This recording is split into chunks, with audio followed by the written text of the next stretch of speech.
Existe quelque chose dans ta vie que tu dois éliminer sans en parler à personne, et tu sais exactement de quoi il s'agit. Ce n'est pas immense, ce n'est pas dramatique, ce n'est pas impossible à résoudre.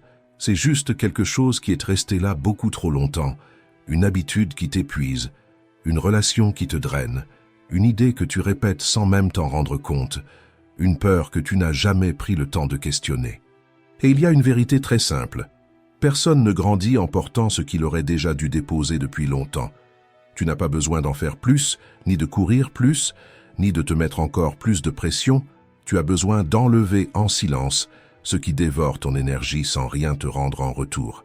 Parce que ce sont ces petites choses que tu tolères, que tu repousses toujours au lendemain, qui finissent par s'accumuler jusqu'à te rendre lourd, lent, déconnecté de toi-même. Et c'est exactement là que commence ton processus de changement. Avant d'ajouter quoi que ce soit, tu dois retirer ce qui te retient. Et la première chose qui doit sortir de ta vie, c'est celle-ci. 1. Laisse aller qui tu étais pour grandir vraiment. Une des choses les plus lourdes que tu portes, ce n'est pas ce qui se passe maintenant, c'est cette loyauté silencieuse envers les anciennes versions de toi-même, des versions qui sont nées dans des moments difficiles, qui ont été nécessaires autrefois, mais qui aujourd'hui ne font que te réduire et t'empêcher d'avancer. Nous portons tous des identités anciennes, des étiquettes qui se sont collées à nous, des histoires que nous répétons comme si c'était des sentences définitives. Sauf que t'accrocher à ce que tu as été, c'est la manière la plus rapide d'étouffer ce que tu peux devenir. Peut-être qu'à une époque, tu as appris qu'il était plus sûr de te taire, de t'adapter, de tout accepter, de te faire petit pour éviter les conflits. Peut-être que c'était une stratégie de survie. Mais aujourd'hui, ce programme est devenu une cage invisible à laquelle tu obéis encore, sans même t'en rendre compte. Vois les choses ainsi. Si ton passé tient le volant, ton avenir reste à l'arrêt. Ton subconscient répète automatiquement des schémas anciens, et si tu ne reprends pas les commandes, tu continues de réagir comme cette version de toi qui ne faisait que survivre. Et c'est là qu'il existe un point décisif. Je ne dois aucune fidélité à la version que j'étais quand je n'avais pas le choix. Laisser partir, ce n'est pas abandonner. C'est comme enlever un vieux sac à dos trop lourd de tes épaules. Tu le remercies de t'avoir conduit jusqu'ici, puis tu réalises que tu n'as plus besoin de continuer à avancer en le portant. Pense à l'image d'un serpent. S'il ne change pas de peau, il étouffe.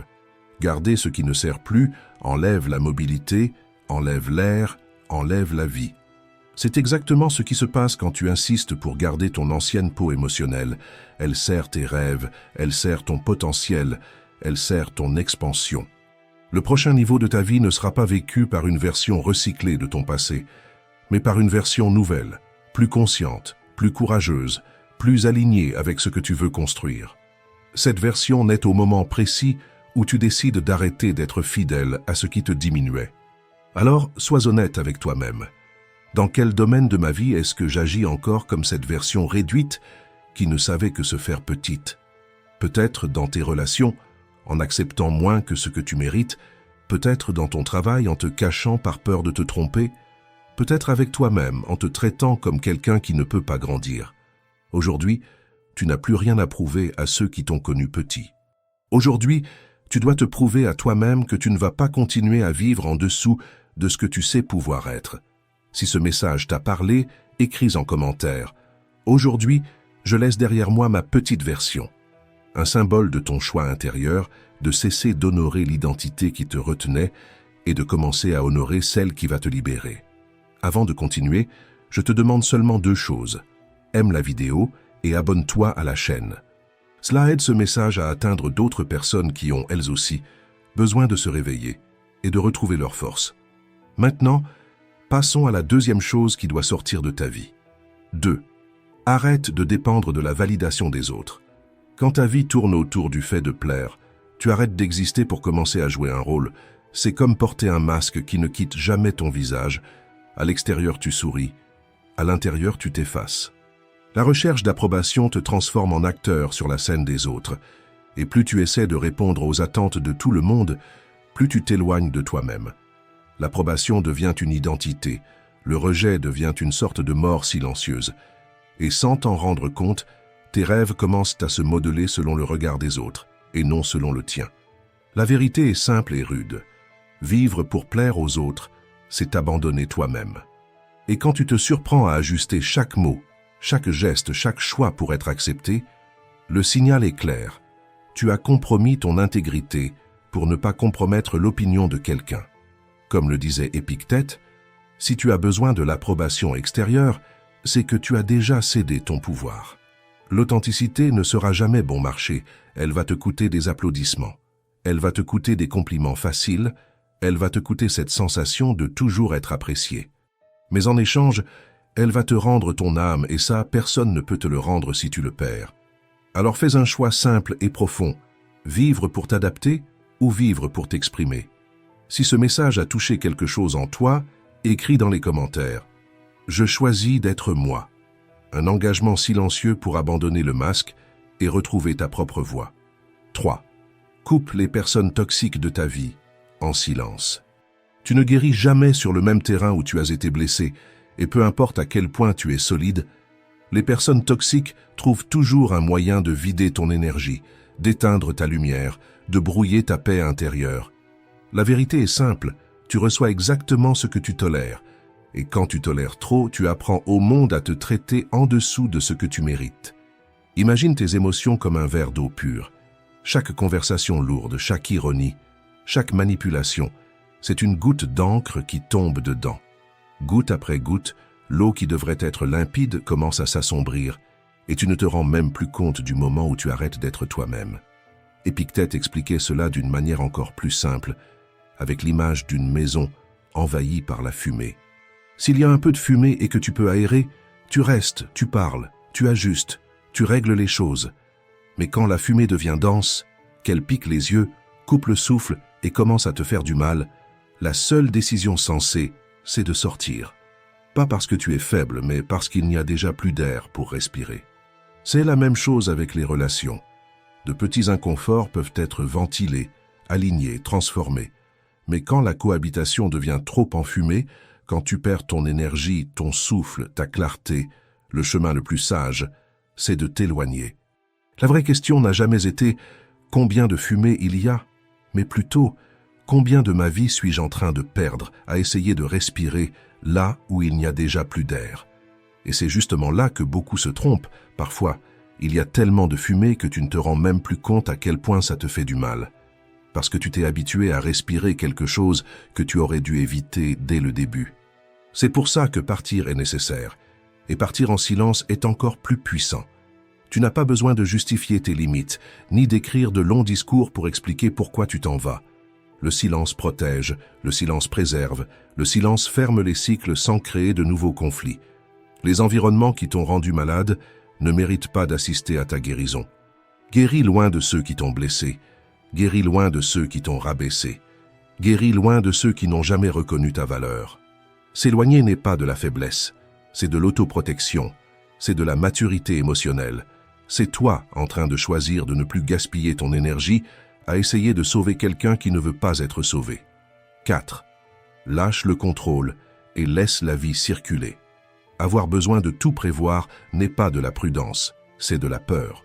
C'est ton esprit qui essaie de construire une impression de sécurité absolue dans un monde qui n'a jamais été et ne sera jamais totalement prévisible. Et plus tu essaies de tout contrôler, plus la vie semble filer entre tes doigts. Le problème, ce n'est pas vouloir se préparer. Le problème, c'est croire que tu ne peux agir que lorsque tout est garanti, expliqué, organisé, sécurisé. Et ça n'arrive jamais. Tu restes bloqué au même endroit, en attendant une permission qui ne vient jamais. La vérité, c'est que tu n'as pas besoin de voir tout le chemin pour commencer. Tu as seulement besoin de voir la prochaine étape. Pense au phare d'une voiture la nuit. Il n'éclaire que quelques mètres. Et pourtant, tu traverses des villes entières. C'est comme ça que la vie fonctionne.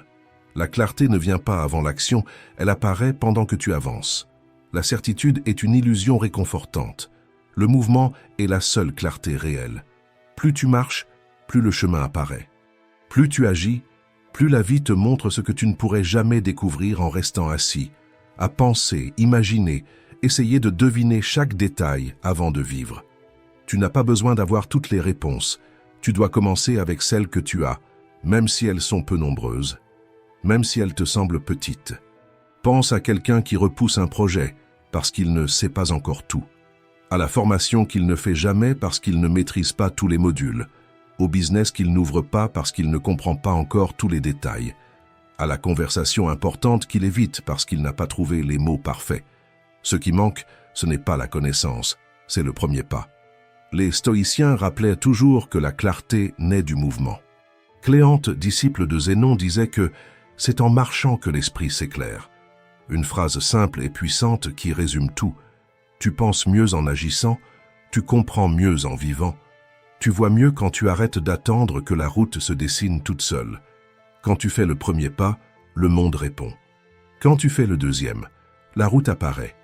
Et quand tu acceptes que c'est comme ça, par réponse, ajustement, le poids de la perfection tombe, la peur diminue, et la vie recommence enfin à avancer.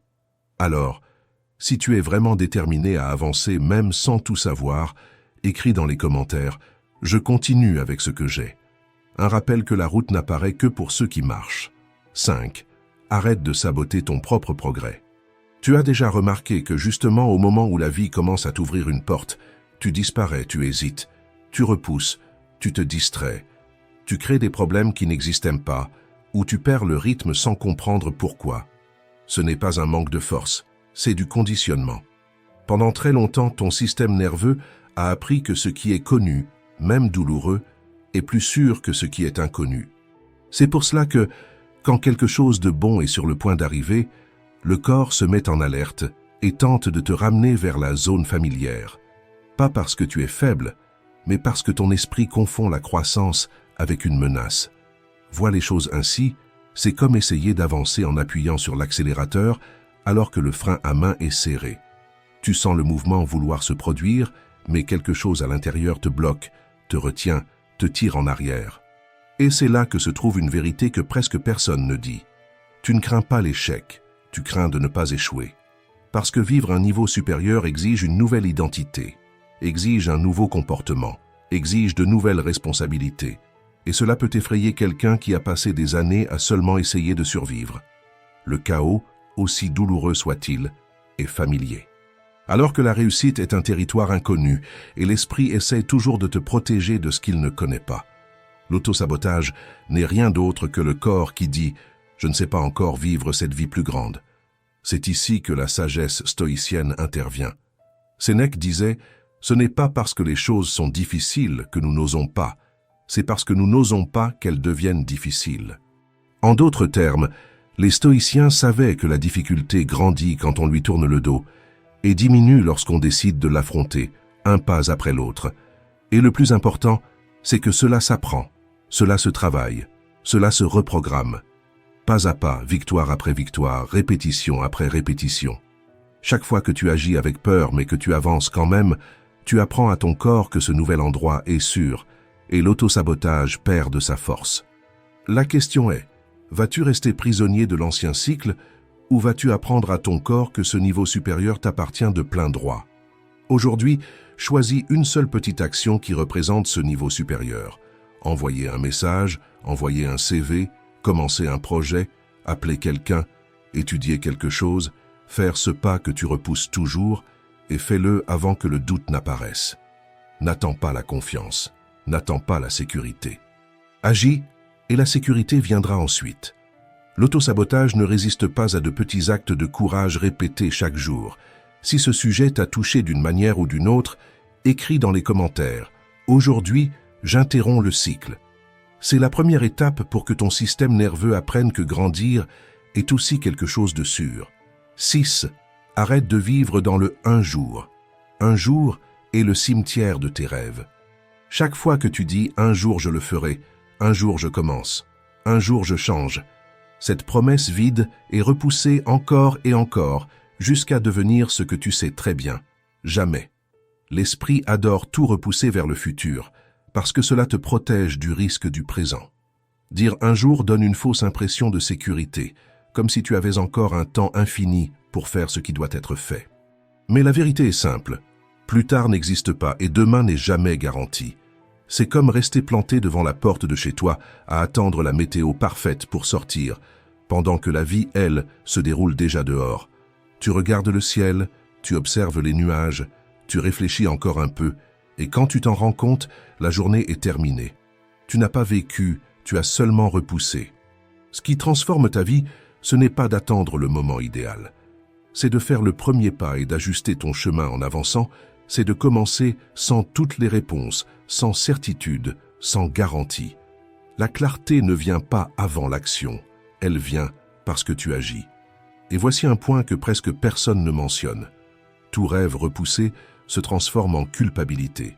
Et la culpabilité est une des formes les plus silencieuses de paralysie. Elle te fait regarder en arrière, te juger, te comparer, te punir, mais elle ne te met jamais en mouvement. La culpabilité n'enseigne rien, n'organise rien, elle ne fait que te maintenir exactement au même endroit.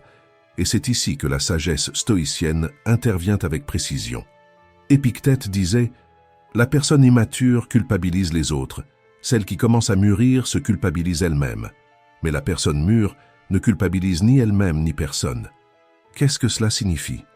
Que culpabiliser, que ce soit le monde ou toi-même, ne te mène nulle part. Ce n'est pas la culpabilité qui crée le mouvement, c'est la responsabilité, la décision, l'action. Et voici la question que tu dois te poser maintenant. Combien de choses importantes laisses-tu pourrir sur l'étagère du « un jour » et combien d'entre elles font encore partie de la vie que tu veux vraiment construire? La vie répond au mouvement, jamais à l'intention, et tout rêve que tu n'exécutes pas se transforme en poids, en culpabilité, en frustration silencieuse, cette sensation constante que tu pourrais être beaucoup plus loin, mais que tu restes immobile. Si cette vérité a touché quelque chose en toi, transforme cette prise de conscience en mouvement dès maintenant. Commente. Aujourd'hui est le jour. 7. Arrête d'abandonner ton enfant intérieur. L'enfant que tu as été est toujours là, silencieux, caché, mais présent dans chaque réaction qui semble exagérée, dans chaque peur qui te paralyse, dans chaque tristesse qui apparaît sans prévenir, dans chaque auto-sabotage que tu n'arrives pas à expliquer. Ces mouvements ne sont pas des signes de faiblesse, ce sont des demandes de sécurité. Ce sont des parties de toi qui sont restées figées dans le temps, en attendant que quelqu'un finisse enfin par dire « Je suis là, tu es en sécurité ». C'est pour ça que tant d'auto-sabotages paraissent irrationnels. Ils ne viennent pas de ta version adulte, mais de la partie blessée qui croit encore devoir se protéger à n'importe quel prix. La même partie qui a appris à plaire, à se taire, à éviter les conflits, à fuir tout ce qui semblait dangereux, même quand ça ne l'est plus. Se reparentaliser, c'est ça. Donner aujourd'hui ce que tu n'as pas reçu hier. De la validation quand tu te sens petit, de l'amour quand la peur serre trop fort, du calme quand ton esprit s'emballe, de la sécurité émotionnelle quand le monde paraît trop grand. Ce n'est pas revenir dans le passé, c'est assumer le rôle que personne n'a pu assumer pour toi. C'est regarder en toi et dire à cet enfant qui vit dans tes émotions « Maintenant je prends soin de toi. Maintenant tu n'es plus seul. » C'est le plus grand pouvoir que le stoïcisme peut t'enseigner. Agir sur ce que tu peux contrôler. Le stoïcisme ne te demande pas d'effacer le passé, ni de faire comme si rien ne t'avait touché. Il t'apprend à mettre ton énergie là où elle transforme vraiment, dans tes attitudes, dans les interprétations que tu choisis, dans la manière dont tu réponds à ce que tu ressens. Quand tu accueilles ton enfant intérieur, tu fais justement cela. Tu utilises ce qui est sous ton contrôle pour guérir ce qui te contrôlait avant. Tu ne changes pas ce que tu as vécu, mais tu changes ce que tu en fais aujourd'hui. Et c'est ça l'essence de la philosophie stoïque. Transformer l'impact, pas les faits. Et quand tu agis avec cette conscience, tes réactions cessent d'être du désespoir et deviennent de la clarté. La vie cesse d'être une menace et devient un chemin. L'autosabotage cesse d'être un ennemi et devient une demande claire de guérison, une invitation à enfin t'écouter. Si cette vérité a touché quelque chose en toi, écris dans les commentaires « J'accueille mon enfant intérieur ». Un engagement silencieux envers la partie de toi qui a attendu toute une vie pour être enfin vue, entendue et protégée. 8. Arrête de croire que la réussite va réparer ta vie. Une des illusions les plus dangereuses, c'est de penser que le jour où tu auras plus d'argent, plus de conquêtes, plus de reconnaissance, tout à l'intérieur de toi va enfin s'aligner comme par magie. Mais rien d'extérieur ne guérit ce qui est intérieur. Pense à la réussite comme à un amplificateur. Elle augmente simplement le volume de ce qui existe déjà en toi. Si tu vas bien, elle élargit cette force, mais si tu es blessé, elle augmente le bruit, l'insécurité, la comparaison, l'auto-exigence, cette sensation de vide qui s'infiltre sans que tu t'en rendes compte. Quand tu utilises tes réussites comme une fuite, tu peux même construire une vie jolie de l'extérieur, mais tu crées une prison à l'intérieur. La course permanente devient un masque élégant pour des émotions non résolues. Plus tu t'occupes, moins tu regardes ce qui fait mal, sauf qu'il y a un problème. La note arrive toujours, parce que la réussite ne répare pas l'estime de soi. Elle ne comble pas les manques émotionnels. Elle ne guérit pas les blessures anciennes. Elle ne fait que révéler et intensifier ce que tu essaies de cacher. C'est comme essayer de couvrir une fissure dans un mur, avec une couche de peinture neuve. Pendant quelque temps, tout paraît parfait, mais la fissure est toujours là, silencieuse, attendant le bon moment pour réapparaître, encore plus grande. Ta vie extérieure ne devient légère que lorsque ton monde intérieur est en ordre. Et prendre soin de l'intérieur n'est pas un luxe, c'est la base qui t'empêche de t'effondrer quand l'extérieur finit par arriver. Avant de chercher plus, prends mieux soin de toi. Avant de vouloir monter, renforce tes fondations. Avant de demander la grandeur, accorde de l'attention à ce qui doit encore être réglé en silence. Si cette vérité a résonné en toi, écris dans les commentaires « Je prends soin de mon intérieur », un symbole que tu choisis de grandir de l'intérieur avant que la réussite n'amplifie ce que tu n'as pas encore eu le courage de regarder. 9. Brise l'habitude du perfectionnisme. Le perfectionnisme n'est pas une exigence élevée, c'est de la peur déguisée en compétence. C'est cette voix intérieure qui te dit « Si ce n'est pas parfait, je ne suis pas en sécurité ». Et quand tu crois à cette voix, chaque pas devient une menace. Tu réfléchis trop, tu relis trop, tu repousses trop. Et ce qui devait être un simple détail se transforme en un mur entier entre toi et la vie que tu veux construire. Pense à toutes les situations où cela t'a déjà bloqué. Peut-être que tu as renoncé à envoyer un CV parce que tu pensais devoir être plus près. Peut-être que tu as repoussé un projet parce que le logo n'était pas parfait, ou que tu as laissé de côté quelque chose de simple à publier parce que la vidéo aurait pu être un peu meilleure. Parfois, le perfectionnisme apparaît jusque dans les plus petites choses. Réécrire le même message 10 fois, répéter une présentation jusqu'à perdre tout naturel, passer des heures à ajuster quelque chose que personne ne remarquerait. Au final, tu ne vis pas, tu édites ta vie. Le perfectionnisme tue des projets avant même qu'ils ne naissent. Il étouffe des idées qui avaient du potentiel. Il paralyse des rêves qui n'avaient besoin que d'un début simple. C'est comme essayer de construire une maison, mais refuser chaque brique parce qu'aucune ne semble assez bonne. À la fin, il n'y a pas de construction, seulement de beaux plans rangés dans un tiroir. Arthur Schopenhauer a écrit quelque chose qui correspond parfaitement ici. Celui qui a peur d'être dépassé s'est déjà placé en dessous. C'est ça, l'essence du perfectionnisme. La peur d'être vu en train d'échouer, la peur de ne pas correspondre, la peur de paraître petit. Sauf que cette peur, justement, c'est elle qui te garde petit. La vérité est dure mais libératrice. Le parfait n'existe pas. Ce qui existe, c'est ce que tu fais, ce que tu commences, ce que tu maintiens. Le fait te transforme, le parfait t'emprisonne. Le fait ouvre la voie, le parfait te fige. Le fait te rapproche de la vie, le parfait t'en éloigne. Regarde comme ça apparaît dans le quotidien.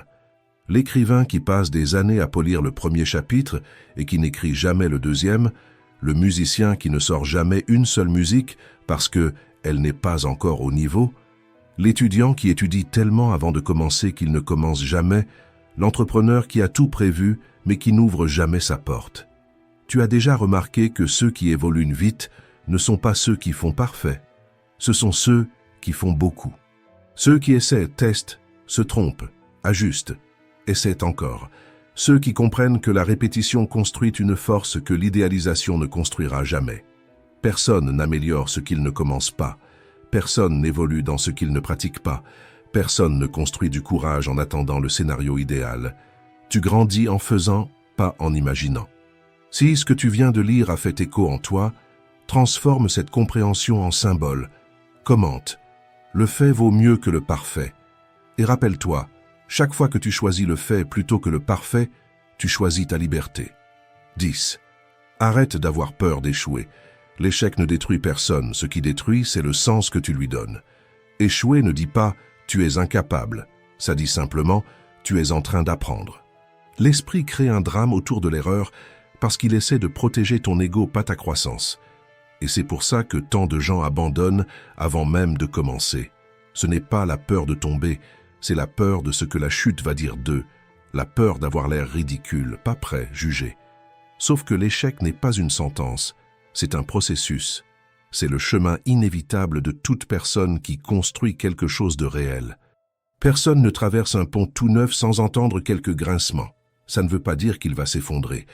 Ça veut simplement dire que tu marches sur un terrain nouveau. Pense à ça. Aucun maître n'a commencé maître. Tous ont commencé disciples. Tous ont commencé avec des mains qui tremblent, des pas incertains, des résultats minuscules. Et c'est exactement à ce moment que la phrase d'Épictète devient un phare dans l'obscurité. Si tu veux t'améliorer, sois heureux d'être considéré comme un fou ou un ignorant. Pas parce que tu l'es, mais parce qu'il est impossible de grandir sans traverser cette phase où les autres ne voient pas encore ce que tu es en train de devenir. Le succès n'est rien d'autre que du courage répété. C'est se tromper, ajuster, réessayer. C'est transformer les faux pas en marche. C'est avancer alors que ton esprit essaie de te convaincre d'arrêter. L'échec ne te diminue pas, il te façonne. Il renforce ton caractère, il aiguise ta clarté, il expose ce qui doit être amélioré et il construit la confiance qui n'existe que chez ceux qui sont passés par le feu et qui ont continué à marcher. Il existe une vérité qui libère. Tu n'as pas besoin de plus de confiance pour agir. La confiance est une conséquence. Ce dont tu as besoin, c'est de courage pour continuer. Même sans garantie, même sans contrôle, même sans la certitude que ça va fonctionner. Toute croissance exige que tu acceptes d'avoir l'air débutant pendant un moment. Tout talent naît de quelqu'un qui a eu le courage d'être mauvais au début. Tout grand destin passe par la route des petites erreurs. Et plus vite tu comprends ça, plus ta vie devient légère, parce que tu arrêtes de traiter l'échec comme un ennemi, et tu commences à le voir comme un tailleur de pierre, comme le processus brut et nécessaire de la construction de la personne que tu veux devenir. C'est ça le point central. L'échec ne marque pas la fin de ton histoire, il marque le début de ton évolution réelle. Et quand tu montes à ce niveau de conscience, la vie cesse d'être une tentative permanente d'éviter les chutes et devient un chemin de croissance constante, où chaque faux pas devient clarté, chaque erreur devient direction, et chaque pas de travers devient un entraînement pour le prochain pas juste. Et c'est ici que tout se rejoint. Tu ne peux pas porter l'ancien et entrer dans ta nouvelle vie en même temps. L'une des versions doit rester derrière. Et que ce soit toujours la version qui te diminuait, la version qui te retenait, la version qui survivait mais ne vivait pas. Parce que ce n'est que lorsqu'elle s'en va que la version qui t'honore, qui te renforce et qui te représente vraiment trouve enfin l'espace pour respirer, grandir et prendre le contrôle de ton histoire. Grandir, c'est ça. C'est choisir qui tu veux être, choisir quelle identité tu nourris et quelle identité tu décides de laisser se reposer. C'est avoir le courage de lâcher ce qui te rétrécissait pour pouvoir accueillir ce qui t'a grandi. Et au bout du compte, la plus grande libération, c'est comprendre que la vie que tu désires ne dépend ni de la chance, ni d'une permission extérieure. Ça dépend seulement du courage de ne plus porter ce qui n'a plus de place en toi. Merci d'être resté jusqu'ici. Si cette vidéo t'a aidé à voir les choses sous un autre angle, je t'invite à t'abonner à la chaîne. On continue ensemble ici, à réfléchir, à grandir et à construire une force intérieure.